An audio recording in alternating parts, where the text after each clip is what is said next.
I know Emily just told me Jay isn't here, but I wanted to pass along my condolences to Jay. I miss seeing him here. I've been thinking about him. I've been praying for him, and I look forward to seeing him back here with this group. And if anybody sees him, give him my best. But I miss you, Jay. I'll just say a couple things. I'm normally not a pad guy writing things down, but I've got a lot of thoughts on the season that I'd like to share, and I'm sure we'll get to them as we get to the questions, so it won't take very long at all. But it goes without saying this season is not what we expect, certainly not what we will accept, and everybody here knows that. It was frustrating, it was challenging, it was disappointing for all of us. But more importantly, it was all those things for our fans. We feel that weighs on us. It hurts us because we know that they have high expectations for us. We embrace those high expectations. Believe me, we have high expectations for this football team as well. We didn't meet those expectations. The group we put out there did not fulfill those expectations. So it motivates us. It really motivates us to be better. To put a group out there that will make the city proud, that will finish games. We have a lot of work to do this offseason. We are aware of that. We're motivated for it. We're excited about it. We have a football team that has some challenges that we've got to solve. But beyond that, we have a football team that has a lot of positives to build on, and a lot of things we're proud of, and a lot of reasons for optimism. So those are things that we're excited about. We just have to, this offseason, it's going to be all about the who's doing it, the what they're doing, and how they're doing it. That's the focus. I really believe in the group that we have here. Why do I believe in them? Because they have shown that they can do it. They're a collaborative group. They're a smart group. They've been there before. We have excellent coaches, in my opinion. They're good teachers. Our players respect them. We have a team that, despite the fact that we were out of it, was still enjoying being around each other, still working hard, and to the very end of this season, still improving. That makes me feel good. It really does. I'm proud of that. I'm proud of the motivation our coaches provided. I'm proud of the camaraderie that our team has within it to do that. And I saw a lot of positives, even though there was very little to play for. And that does make me feel better. So I do believe in the people that we have here. I've been here a long time. I don't take this job lightly. I don't take it for granted. It's the only job I've wanted. It's what I've chosen to do with my life. This team is part of my fabric. I wake up with the singular focus of how to make this team better. It's what I do. It's a part of who I am in the city that is my home. And it hurts when we're not representing the city the way that we need to. I think we're capable of it. But we've got to find the solutions to win and produce in the critical moments of games. The last two seasons have been derailed by critical moment execution errors, and we have to find the group of 11 to put out there that will execute in the critical moments, and I believe that we'll do that. But I'm confident. I think there's great days ahead for our football team. There's a lot of work to do. We're motivated to do it. We're excited to be here to do it. I'm excited to be here. Again, I don't take this for granted. I work for a fantastic football team in a wonderful city that's my home, and I'm humbled by that. I really am.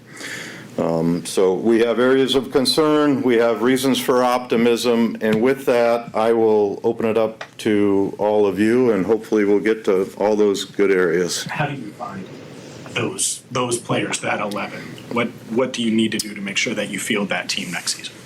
Yeah, quite frankly, it's hard work, and we have to find what we believe we need the most, and then find the players with those traits that'll fill those needs. And It's a lot of work. We've gone through a week right now of college scouting meetings, and every year, I've told you guys this before, I am so impressed with our group up there with the information, background research, and time on task that they put into analyzing each and every one of these college football players. And so they're long meetings, they're fun meetings. There's a lot of players that we talk about that you can envision on our football team. And so that, I think, makes everybody feel positive that there are answers out there. We've got to make the right decisions. It's on me to point us in the right direction. When we've had failures, I've pointed us in the wrong direction. We are a highly collaborative football team. We really are. We want everybody's buy-in on what we're doing. We want them to know the why of what we're doing, the reasons for the decision, and what the vision for the individual players that are here is. And we want everybody on board with that. But when we get pointed on the wrong guy, it's me. I have to steer the ship away from poor decisions, even though it's what we might feel at the time. And I have to do a better job of getting us pointed at the right decisions at the critical times. We've done that. We've had good decisions, and they're collaborative decisions. But I've got to do a better job of weeding out the bad decisions, and we have made some. Every team does. But we've also made some good decisions. Do you regret not signing more external guys last offseason? External free agents? Last offseason, it was a challenging offseason. I think we did a lot of things that people didn't think we could do, or at least they voiced that we could not do. We attacked last offseason in a pretty big way. Again, we re-signed guys that we felt fit what we were going to do, that we believed in being key contributors for us. And you're talking on defense, but really, with the off-season signings, I think we wrote well over $400 million worth of contracts last off-season. When you sum up everything we did, those aren't easy, and those negotiations aren't easy. But we were satisfied that we were maintaining clear top-of-the-league players. We have clear elite, world-class, best-in-the-world players on this football team. That's one of the reasons we have high expectations. We didn't want to lose that, and we wanted that continuity to build off of. Did we build off of it enough? Was the defense up to it enough? Obviously, it wasn't, and that falls on me. But we did at the time what we thought would produce for us. Obviously, Joe Burrow. You said you believe in your staff and the guys you work with. Yeah. But 3 straight non-playoff years, 2 of the last 10 is all you made the playoffs. Why should fans have that belief or belief in you even do? Well, I understand that they probably don't right now. All I can do is work us out of it. We've done it before. We've done it before with a team full of draft choices and had high-level football teams. We've done it before with a blend of free agents and draft choices. And then we've also taken us to the Super Bowl with a number of UFA signings. So we can add to the team in a lot of different areas. We have excellent scouts who give us the analysis. It's on us to make the right decisions. And even if you want a player, it doesn't mean you get them. It doesn't mean you get them in the draft. It doesn't mean you get them in free agency. The whole puzzle does have to fit together, and so we work to fit the puzzle together in the best way that we can do that. You talked earlier about why do you believe you should still be in the job, and then also what will you look to do anything differently than you've done previously in your career? Yeah, if your question is, do I have confidence in myself, I do. But most importantly, I've got confidence in the people here. I really do. And I've got confidence in the processes that we have here. And I've got confidence in our ownership. I've got confidence in the players we have. We have very good players. It's not up to me to determine whether I'm here or not. I've been doing this my whole life. It is my life. NFL football has been a part of my life since I opened my eyes. That is what I do. So I believe I know this game. I believe I know players.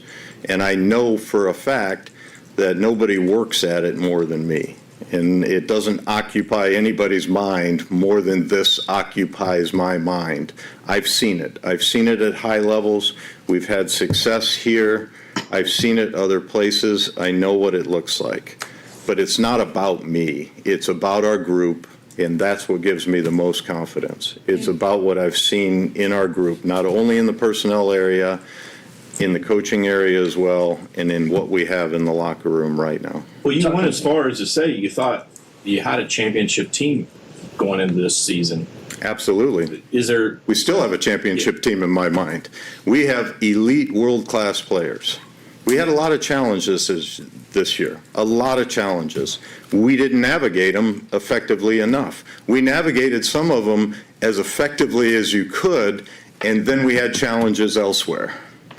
When you lose your quarterback, we have a quarterback that we have taken great pains in building an offense around and for. And it does. And that offense took steps this year without him. And so with him, we feel like that is starting to just hit its stride with the way the offensive line came on, with the way the running game came on. I would tell you that I saw things this year that I wouldn't have thought I would ever see. Somebody walk into the building 2 days before a game, pick up an incredibly complex offense, go out with people he just shook hands with, and make it work. That is amazing. You know people from afar because they're in the same industry as you, and I know Joe Flacco from afar. But when you meet him and get to appreciate what he's all about and what he accomplished here in such a short time, and then go out and have an injury, not be able to practice, and still go out and produce. That speaks to him. It also speaks to our coaches and how they are able to immediately pivot and regenerate something that gave us a chance. Other parts of the team then decided it wasn't going to give us a chance. And that's on me. That's on me. But there are things that worked and things that show me, hey, we've got the right people in this building. Because that doesn't happen. That is a rare, rare thing that you can create something out of nothing and then have the success that had. And so I'm proud of that. I really am. Speaking of Joe Burrow, dude, he was obviously disillusioned, disheartened by the way the season turned out, what he came back to. I'm curious what kind of assurances you've given him that this won't happen again and that the roster will be competitive, especially on the defensive side where most of the failure. We had failure early. The thing that I saw in our defense, though, as it went on, Frags, is that it started to find its footing. We played a lot of young guys. The game slowed down for them. They sped up. We finally figured out how to stop the run. We were stopping the run. We were generating turnovers. When the defense played well, then it was the offensive turn to not play well. We have to find that complementary football. I'm always open and honest with Joe. But it takes a full football team. And I don't believe that one side of the ball was not complicit in our season. Both sides of the ball, all three phases were complicit in our season. And we've got to clean that up. It's the critical moments of games.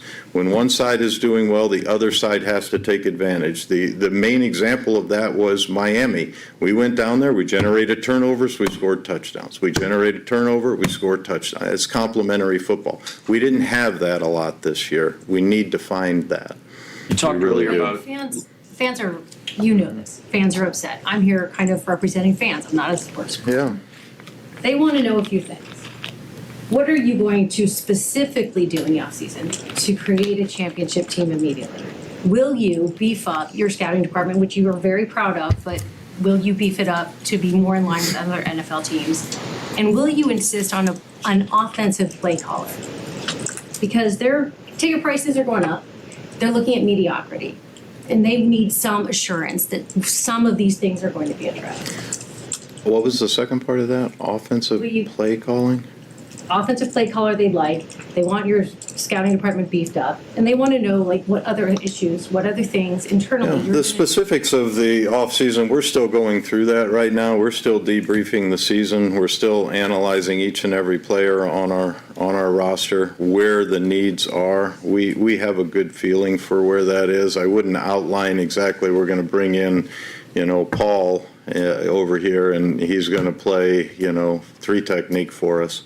We have a very good idea of where the needs are on our football team, and we're going to attack them from a personnel standpoint. Our coaches during the season did a great job in what we were asking the players to do. They made changes in how we were going about it, and it worked on that side on the defensive side of the ball, and honestly, it worked on the offensive side of the ball. So we had some nimbleness during the season. In terms of our scouting staff, in my opinion, is the size that it is, because I think the collaboration is better at that size.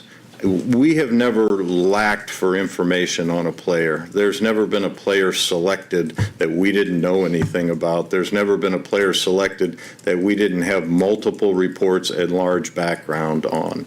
It's not about the volume of information we have. If we make a mistake, it's because at the decision point, we made the wrong decision. But it wasn't because we didn't have information on the player. We have information, and we have plenty of opinion on the player, and we've made a lot of good picks. I get that people don't believe we've made any good picks. We've made a lot of good picks on our current roster, on past rosters, and there will be more on future rosters. I really believe that. In terms of our process, every year it changes some. Every year it evolves. We have different data sources. We have different touch points with the players. We change our meeting styles. We change our medicals. We evolve and change in how we operate. Every team does. And we also will evolve and change in how we meet and when we start attacking free agency and when we start really making the plan for the off season. The NFL season isn't even over yet, but we're on track with coming up with our plan for how we will attack and who might fit the needs that we'll have. That's something that we're going through. When you end your season early, it does provide that benefit that you get on this stuff earlier. But then going into, I know you know how rare Joe Burrow is as a quarterback. The past 3 seasons, the end result, does it feel like you're wasting his championship window, Jamar's championship window? Well, it's the Bengals, and when we don't win a championship, that's the only thing that I'm after is a championship. It's not any individuals in this building's championship. It's the Cincinnati Bengals championship, and that's really the only definition of success that I have. I don't have a definition of success of making the playoffs or doing X, Y, or Z. It's the team that has the positive feeling at the end of the season. That's the only thing that I'm chasing. That's what we want. We want it for all of our players. We want it for all of our staff. We have set our team up for Joe in a way that we feel is pretty darn good, and there are resources on the team that we've expended on that. So when you spend 60% or 65% or whatever it is on offense of your cap, it's going to affect the other parts of your team. We know that. We have to find solutions that fit into that then produce on the other side of the ball, and we will. And we're positive about that. With you saying it's set up well, in that case, what's been the shortcoming over the last few years in terms of why it hasn't clicked when you've had the same pieces over? Well, offense has, when Joe's been in there and when the other Joe's been in there, it has. That's where the resources are. When he's not in there, it affects the football team. We went through a stretch of really good teams without him playing. We started the year 2-0. The defense was, we thought, coming along a little bit, making enough happen for us to be a successful team, and we lost Joe. And it was a tough stretch there for us until we got rebooted, and then we did get rebooted. But those were good football teams we play. We play teams with elite talent every week, and we feel like we create problems for teams. Every team creates problems in different ways for teams. We feel like we create problems for teams. You have to win. Otherwise, you wouldn't be sitting there asking that question. We have to win, and we're keenly aware of that. And Joe is a part of that formula. Well, other teams have been able to navigate they're losing their quarterback and still make the playoffs. What's kind of been the disconnect that hasn't been enable you all to kind of navigate that when Joe goes down to still have a team good enough to get into the postseason? Yeah, that's obviously the goal. That's obviously the goal. It's a team sport. It's not just a one-person sport. And when one person goes down, you have to have a team that can absorb it. And that's motivating for us to get to that point where we can do that. Just out, like you said earlier, talking about exact players that you're going to be looking for. Mm-hmm. When you look at this team and this defense specifically, what kind of traits do you think it needs? What kind of makeup do you think you need to look at to bring into this group for next year? Yeah, successful defenses, in my opinion, they have to be able to pressure the passer. You'd like to be able to pressure with 4. I think we need pass rush. I think that relieves some of the strain on the coverage. So I'm a guy that believes in the front on both sides of the ball. That is my focus. People might not believe that, but that is my focus. They might believe I love throwing the ball down the field and having great wideouts. Those opportunities presented themselves. We grabbed them, and we're glad we did. But I want to build the front. I always want to build the front. And so there are a number of pieces that we think we need and can add. We'll see if we can. You mentioned the percentages on offense versus defense just contractually. Do you think the organization is willing to, from a contract structure standpoint, do what it takes to get enough on the defensive side of the ball? I think the organization is willing to do anything it takes to win. I mean, that's been I've been here long enough to know that. If that wasn't the case, I wouldn't say it. The organization wants to win. Mr. Brown wants to win. Katie, Troy, Elizabeth, Caroline, Paul, they want to win. That's what they want. They're willing to do whatever it takes. Can I just ask if you, thank you for doing this, by the way. Yeah, you didn't want to come to Mobile, huh? Who has full control of the 53-man roster in this current dynamic that you guys have in the front office? I don't know that we've ever defined that to any degree. We always come to a collaborative approach. Ultimately, this is Mr. Brown's team, and he's the owner. And if he or somebody in the ownership group wants to step in, but it never happens, doesn't need to happen. We find the solutions together. Zach and I will hash out. We'll visit with Katie and Troy and Mike, and we'll come up with what we feel is best. It's never been a power thing. It's not like I've never understood the when you have a collaborative approach like this, there isn't really a need for anybody to be thumping anybody else. It's my job to come up with the collaborative approach, come up with a consensus, and make the decision, if that's what you're asking. Mm-hmm. But that is not something that comes into any of our decisions. Well, it's my decision, so tough luck. That doesn't show up.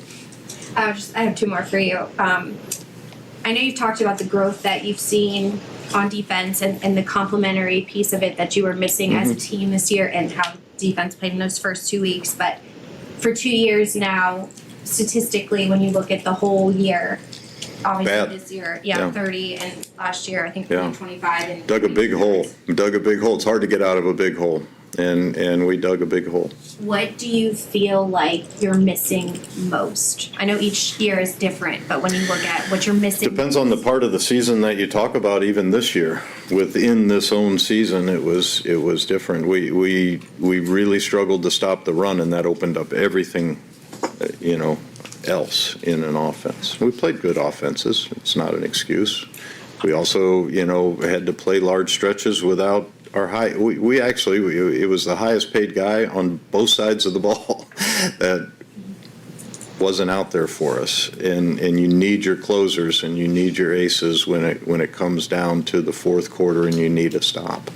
But yeah, stopping the run, I was proud of the group after the bye for figuring out, grinding through, and making the improvements necessary to give us chances. It would be a different story if I didn't see young players progressing, and I didn't see a progression of understanding, knowledge, and execution of our defense. It would be a different story. Believe me, it would be a big different story in my mind.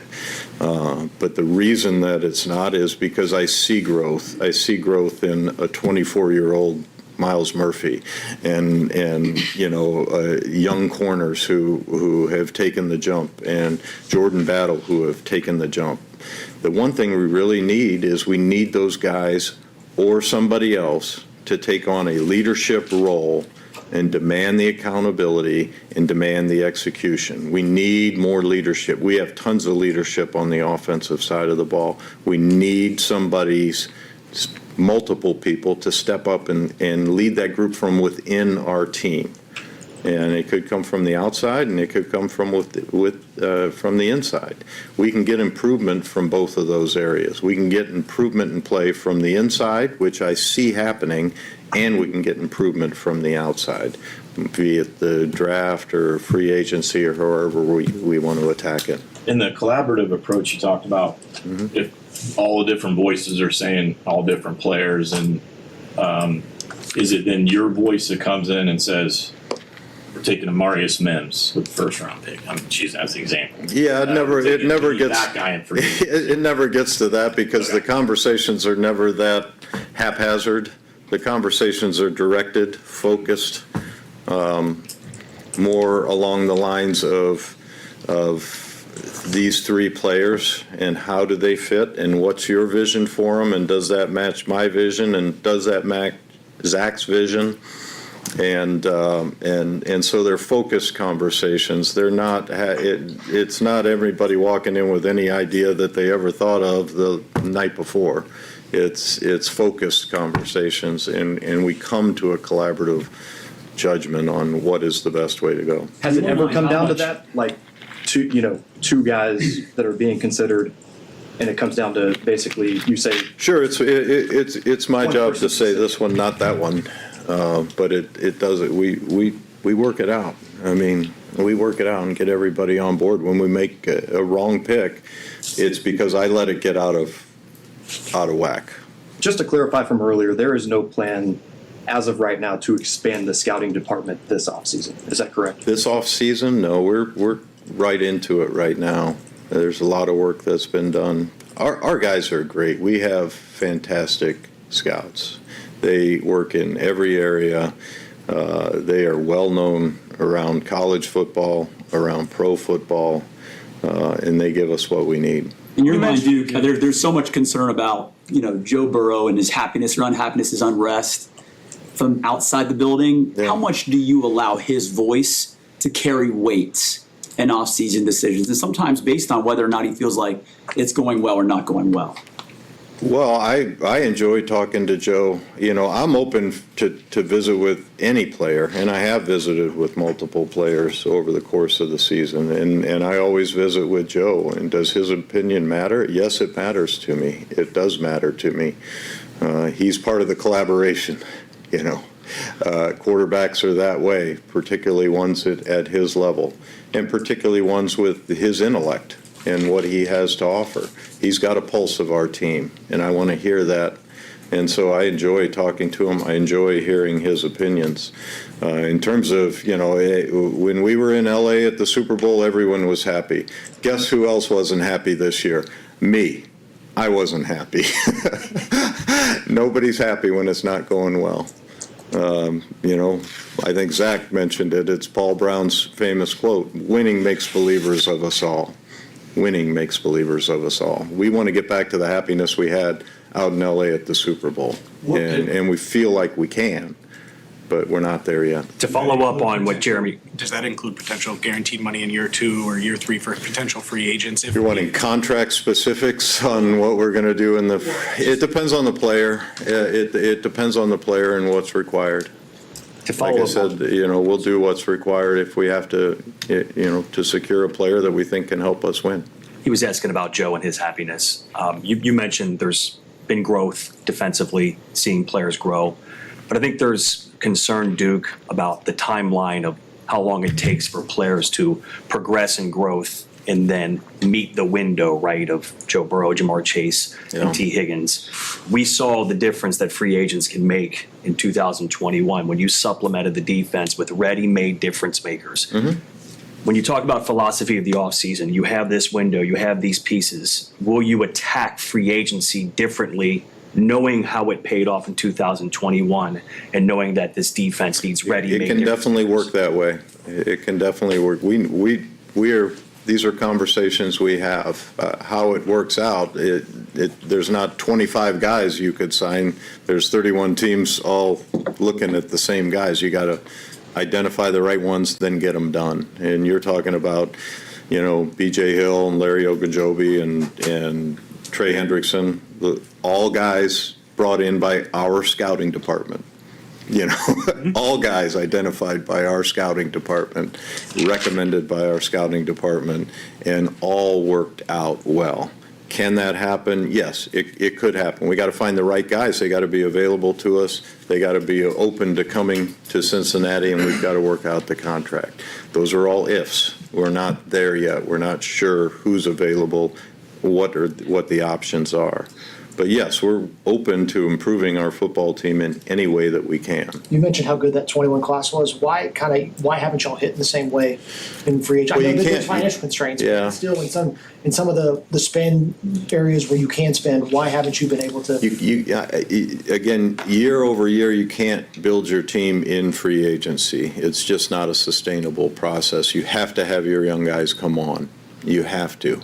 And whether it's a 1-year progression, 2-year progression, 3-year progression, those guys have to come on. If they don't come on, that's my fault. We've taken the wrong guys. We're no longer drafting guys for second contracts and so forth. We need guys that come in and can give us some help right away and then grow into bigger roles quickly. We need that. That's what every team needs. And every team has A players, B players, and C players. And you need your C players to be able to fill those roles effectively enough so your A and B players can have success. And we've got to do a better job in all 3 of those levels on defense. And that is something that we're focused on. We have to get better on all those levels. But not everybody is going to be an A player. You can't, A, there's not that many of them out there, and B, you can't afford them all. Last March, you were working on the T and Jamar contracts. Yeah. Did that specifically prevent you from adding more than one starter on defense in free agency? Does the fact that you don't have stuff like that this year give you more of an opportunity to add more starters? Well, we added guys, but we chose to bring back guys that we knew that wanted to be here, that our incoming staff felt good about their role with us. So it's not that we didn't add. They were just familiar names to everybody. I think what a lot of fans want to see, Duke, is a change in approach when things go wrong. When the results aren't there, they want to say, what's the front office doing to change things to maybe get different results? How do you answer that question? Yeah, you go out and you trade for Joe Flacco, You're talking in season. I mean, on defense, Yeah, just from the outside. There wasn't a lot of options for us in season on defense that we felt could help us in a way that was meaningful. There's a lot that goes into that. Believe me, we're always looking. We are keenly aware of our issues as they're happening, real time. They are on our mind. And you need to have guys within your structure that can step up. And that's an off-season thing more than an in-season thing. But you need to have the guys in your backup roles that can step up and hold the fort, and you need to have guys even on your practice squad that can step up and hold the fort. How challenging has it been the past couple of years going into the draft, having some clear holes, whether it's nose tackle or linebacker, or how hard does that make the draft, and is the goal to not be in that position on April 1? You don't want to be in that position. That's not the ideal. Many teams find themselves in that position in today's NFL. I can't imagine what the colleges are going through. I mean, you have your entire team is a free agent, and you have 22 holes and not 2 or 4. It's not what we want. We want those predetermined. We want to know who's on our team that's gonna occupy those needs for us. This year on offense, we feel really good. We feel like that's a unit that's going to be back in full, and we feel like it's a unit that was really hitting its stride and expanding on the stride that it hit. So we feel really good about that side of the ball. And we'll see what we can get done on defense. It's important for us to address what needs to be addressed. We don't bury our head in the sand. We see what's going on, and we'll try to address it in every way we can. Do you sense this is a make or break year for this regime? Big picture. For the regime, Yeah. I don't. There's no comfort zone here. There isn't a comfort zone any year in the NFL. You can go to the Super Bowl and come back, and there's no comfort zone. There shouldn't be a comfort zone in anything that you do. We have our antennas up, and we are giving everything we have to the process. I don't worry about regimes and all that, but I can tell you that there is a focus and an urgency. It exists all the time, though, in this league. There's never not a focus and an urgency. If you get into this business, you're on high alert all the time, every day, period.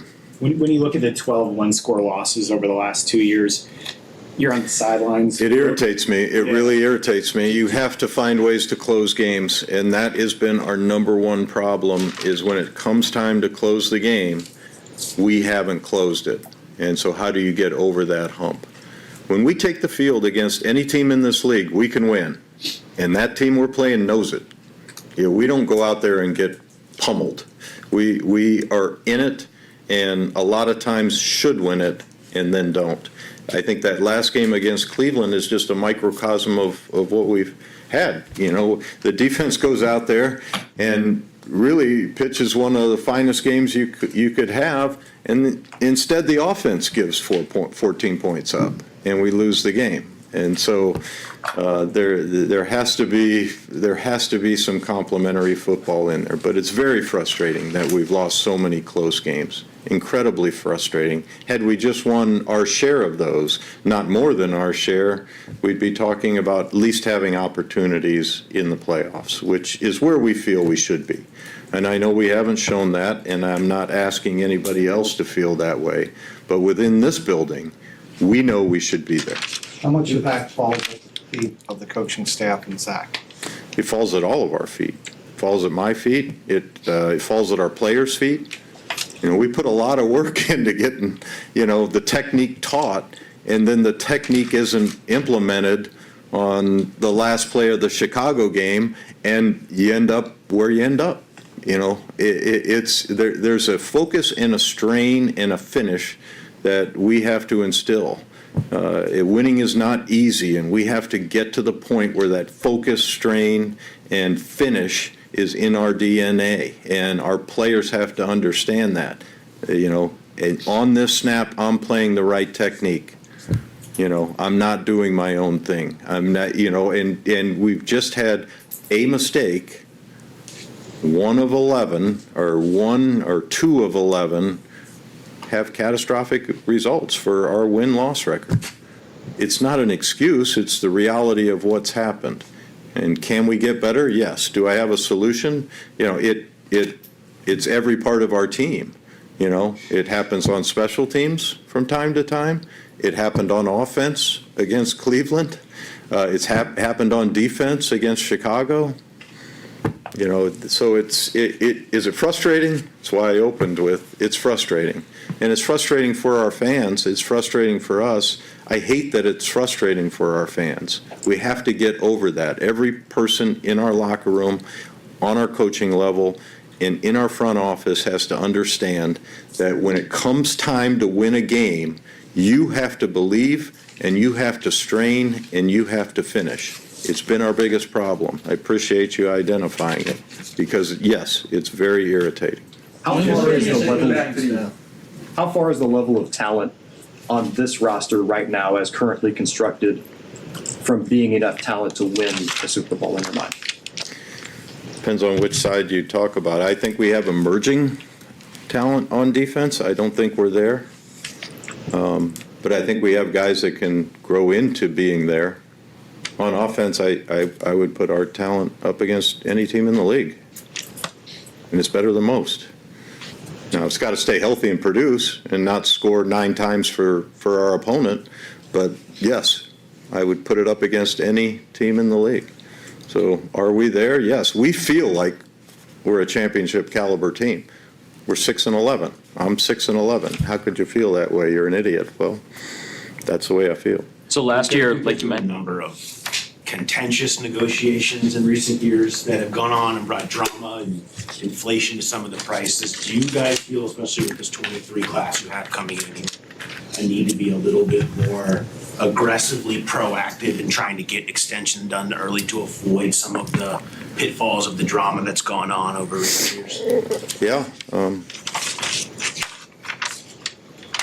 I'd like to get deals done early if we can fit them and they work. Yeah. Why has it not been able to be done, do you think? Well, we've done it from time to time with players. I don't know that it's not been able to be done. You're referencing T and Jamar, you know, I guess. It Trey. Wasn't done with T. Well, Trey wasn't a young guy, and we'd done multiple deals with Trey, and that one was contentious, but there's a lot of contentious deals. We're not on an island by ourselves in that kind of stuff. That's just kind of the way of the world, and we have to place a value on a player, and they're going to place their own value on themselves, and we've got to come to something that makes sense for both. You know, when I negotiate with a player or an agent, I'm not negotiating against that player or that agent. I'm negotiating on behalf of the rest of our football team. I'm negotiating on behalf of the city of Cincinnati, who wants the best football team they could have. That's what I'm not saying, you know, you deserve less and it's an isolated, in a cocoon thing. I'm trying to preserve as much as I can to do other things on our football team that will benefit all of us. And so that's how those things become that way. For clarity, in those negotiations, I mean, who runs the lead on that? Is that Katie that's always running the lead, or does it change by person? It depends. It depends on the player. We have different folks. Some of our personnel people who are excellent, as I've mentioned. They will run point on some of that. Everything is a collaborative effort, though. We meet on it and get updates on where the negotiation is and where we should go with it and what we can put into that and still do the other things that we want to do. With respect to the coaching staff, Dan Pitcher's interviewing today in Cleveland. What do you think makes him an attractive candidate? And then do you envision any changes with the staff coming up? Well, Pitch is he's been around here a long time, and he's earned his way up to where he is for a reason. Everybody that meets Pitch understands immediately that he's organized and intelligent. He communicates incredibly effective. He has a vision for what he wants, and he's really valuable and made himself really valuable over time here. So if we lose guys, we'll have to backfill and make changes. But as we sit here right now, if we don't, we'll stay with the guys that we have. I just wanted to get you on the Flacco deal. We haven't talked yet. What was the impetus of that? And was there any, trade within the division? You had never traded with Cleveland. Was that any kind of a? I don't know that we're at a point where we were looking at all options for our football team. So you go through every team, you put a list together of possible options. Guys, there are unrealistic options, and then you look at the realistic ones. You make the phone calls, you have the conversations, you see what is possible, and when you get what's possible, you take action, and that one became possible for us, and we had buy-in from everybody within our building to go forward with it. It was a good decision. It was something that worked out for us. If for no other reason, just to be around Joe Flacco is cool. I mean, it was really cool. Watching him operate and work, I have an amazing appreciation and understanding for why a guy can play as long as a guy can play. If you're Joe Flacco, it's easy. You reference a lot of coaching points in terms of finishing games, technique, stuff like that. Yeah. How do you feel Zach is at getting all of that across? Well, I watch it every day. I watch our coaching staff teach those, and we can go 95% of the game playing the right technique and assignment. It's just at the critical moments we have these breakdowns, and we've got to get that out of our DNA. And everybody in the building is keenly aware of that. What's the relationship with you and Zach been like as he's been here now for 7 years? We have a great relationship. We're on the same page. I've got nothing but high regard for Zach. Very few people in the world could have done what he did to revamp our offense with a quarterback that walked in 2 days. Zach is highly intelligent. He wants input. He wants collaboration. He has great ideas. I've been, from the first time I met him out in L.A., been highly impressed with him, and I remain that way today. He's, I think we're fortunate to have him, and I look forward to him bouncing back. This hurts his soul just like it hurts my soul. This is not what we are about, and he's on lockstep with me on that. So how does it work? I really love this prospect. I really love this free agent. The collaboration element of it with you and him specifically. How does it work? How does it? Yeah, I don't know. Kind of like the conversation I guess we're having right now.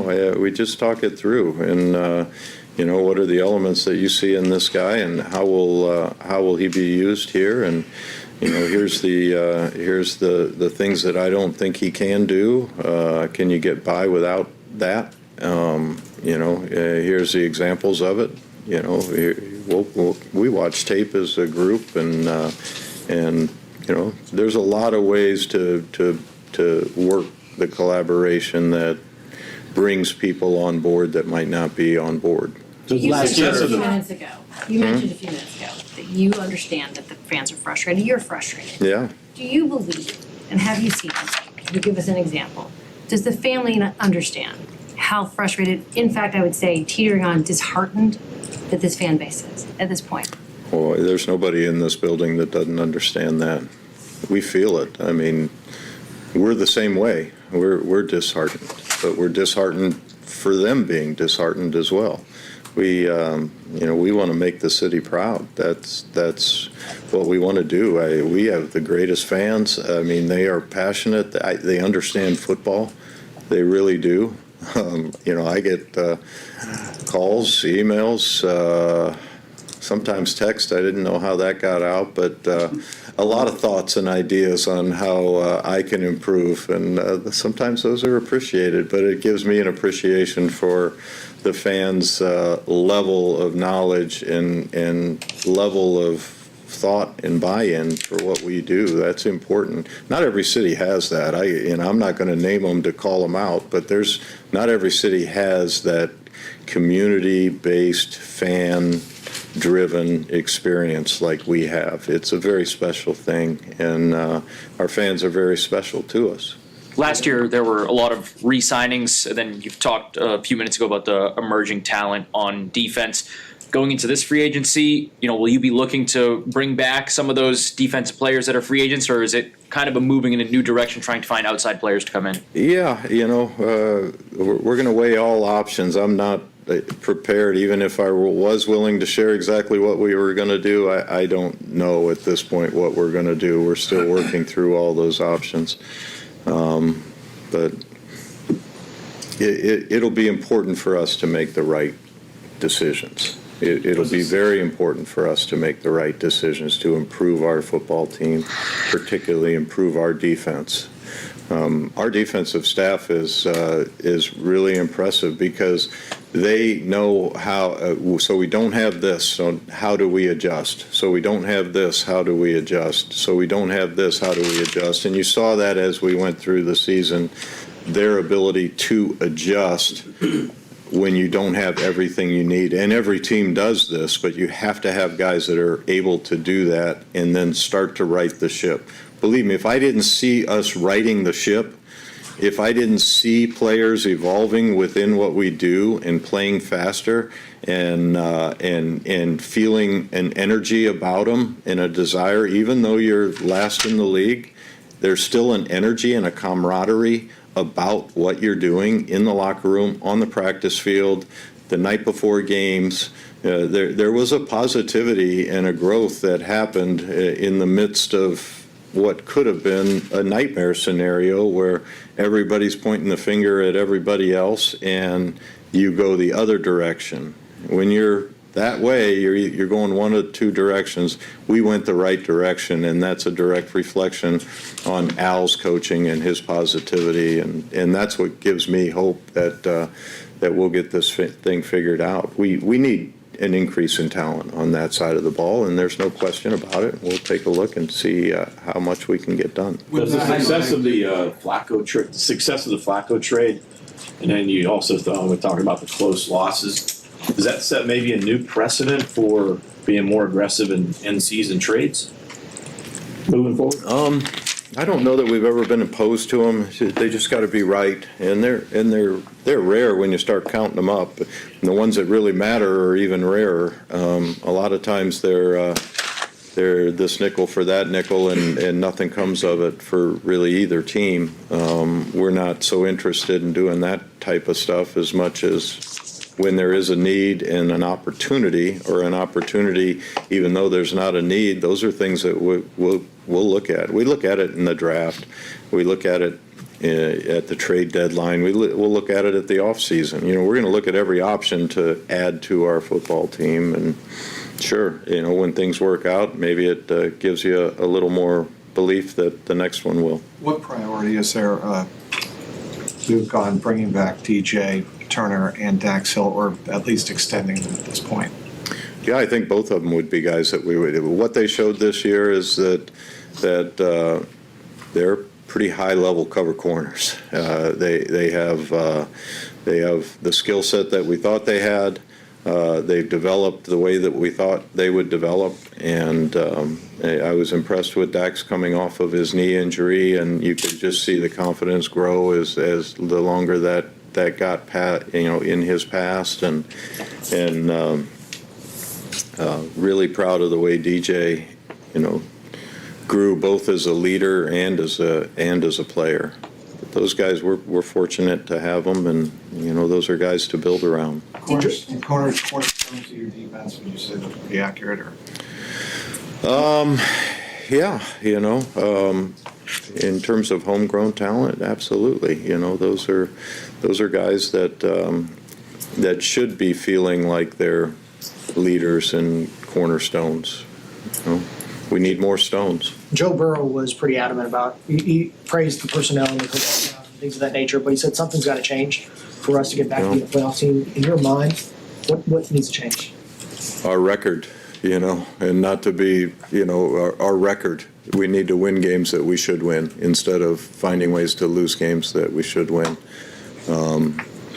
But we change every offseason. There'll be new faces. There'll be new players. There'll be new schematics. Our coaches will spend the whole offseason dialing into what went right, what went wrong, what can we build on, how can we change in what we do. Our personnel staff will spend the entire offseason on what went right, what went wrong, what can we change in who we have. So we're working on the who. They'll work on the what. The players need to work on the how. That's the technique and the assignments. And that's why it's the who, the what, and the how. All of that needs to improve. All three phases need to improve. And so there'll be changes through that process. There'll be changes in the who, what we're doing, and how we're getting it accomplished. But operationally, you still feel like the way y'all have done things still is a good blueprint for how to be successful again? Which specific way? I mean, the operation is pretty big. We've got a lot of things going on, but, we always are open to changes in our processes. Our meeting cadence always changes every offseason. Our focus for what our football team needs always changes every offseason.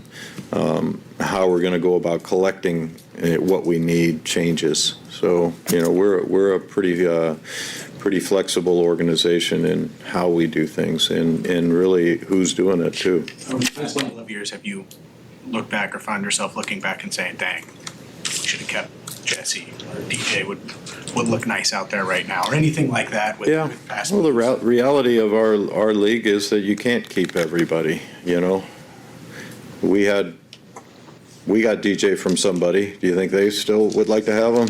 We got Trey from somebody. Do you think they would still like to have? We got good players from every team gets good players from other teams. You can't dwell on that, nor can you ever keep every good player that you have. That's just not the nature of this league. This league is built around free agency, and free agency is a real thing. And it's just a dynamic that maybe I wouldn't have designed, but it's what I work in. It's what, I got to swim in the waters that I'm in. I can't swim in other waters. I wouldn't design what's going on in college football, but that's what they work in, and that's what we have to adapt to. And so we adapt to the environment we're in. And yes, I don't like seeing good players leave. That doesn't help us. But the reality is you can't keep everybody. It's just the way that it is. But when you can keep T, and you can keep Jamar, and you can keep Joe, and, we have, the rest, maybe Chase Brown, who's emerged, maybe he's a guy we could keep, or DJ, or Dax, or Jordan Battle. All these things, can you keep them all? I hope. That's the goal. But the reality we live in is a little different than that. How do you see this draft shaping up? Strengths, weaknesses? From what you see. We're just diving into it. The juniors haven't even all fully declared yet. The way college football is now, the universe is hard to pin down. You have your seniors, your juniors, you have sixth-year guys. We have a lot of 24 and 5-year-old guys, and then you have the guys that declare late. I think there's still a game tonight and a game next weekend, and so those players have their own declaration dates where they'll say they're coming in. So until all the juniors really declare what they're going to do, are they going to go back, are they going to transfer, are they going to be in the draft, it's hard to really understand the full universe. On defense, what's the number of new or potential new starters that you want to have on defense coming out from the outside, from outside free agency or the draft? Yeah. I don't know that I can give an exact number without giving away any plans. We hope to develop some starters from within. That I'm not eliminating anybody that's on our current team in developing, because that happens, and I'm very hopeful that that it happens. This, But we have a number of positions that are going to be up. We're going to increase the competition on this team, in every way we can. And we're going to bring in guys and guys from within this team, it might even be practice squad players, that are re-signed now. But we're going to increase the competition on this team because we have to. this specific news conference at the end of the season for you has not been a typical thing in the past, but you came out here with a notepad. We've gone almost an hour now. Why did Has it been an hour? Not quite. We're not Emily. quite. Why did you feel it was important to sit in here and address us and the fans in this way? It was important for me to talk to the fans. I recognize it was important for you guys to get the opportunity. Normally, I do this in Mobile, and some of you show up and some of you don't. And I guess I've come around. I can change, and if this is something that you guys feel is important, I'm happy to do that. It's during the season, Zach is our voice, and Zach is somebody that speaks for us. We communicate all the time with him, and he understands everything that's going on, and he is the voice of our team. And during the season, it's about the players and it's about the coaching staff, and that's what it's about. And so he is the guy that you'll hear from during the season, period. Some organizations run that way, some do it differently, but we believe in his message, and his message is our message during the season. Duke, assuming that Trey is not back, how imperative is it to try to add an elite pass rush? Yeah, I'm for pass rush. I don't know what the future holds for Trey. Those are discussions that we're going to have ongoing. He's one of a number of free agents that we have that we'll have to decide how we're going to go forward with. But pass rush is king, and you always need to be layering in pass rusher. It can develop from within your team, and I think we've seen some of that start to develop from within our team, and then I think we need to find some from external sources as well.